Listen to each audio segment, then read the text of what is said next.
ప్రభుత్వ స్థలాలు, ఎండోమెంట్ భూములు, వాగులు, వాగు పోరంబోకు భూములను ఆక్రమించుకుని అనుభవిస్తున్న ఆక్రమణదారుల గుండెల్లో మార్కాపురం తహసీల్దార్ చిరంజీవి దడ పుట్టిస్తున్నారు. ప్రకాశం జిల్లా మార్కాపురం మండలం తిప్పాయిపాలెం సమీపంలోని జాతీయ రహదారి పక్కన 3 కోట్ల రూపాయల విలువైన ప్రభుత్వ భూమిని రెవెన్యూ అధికారులు స్వాధీనం చేసుకున్నారు. రెవెన్యూ సదస్సులో వచ్చిన వినతుల మేరకు జిల్లా కలెక్టర్ ఆదేశాలతో ప్రభుత్వ భూములను స్వాధీనం చేసుకునే కార్యక్రమం సబ్ కలెక్టర్ ఆధ్వర్యంలో తహసీల్దార్ చిరంజీవి చేపట్టారు.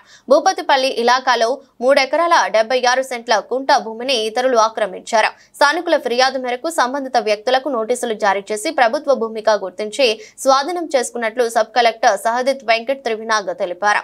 డివిజన్ స్థాయిలో ప్రభుత్వ భూములు ఎవరు ఆక్రమించుకున్నా వాటిని తప్పనిసరిగా ప్రభుత్వ భూమిని రెవెన్యూ అధికారులు స్వాధీనం చేసుకున్నట్లు సబ్ కలెక్టర్ తెలిపారు. అలాంటి సమస్యలను మా దృష్టికి తీసుకురావాలని స్థానికులు కోరారు.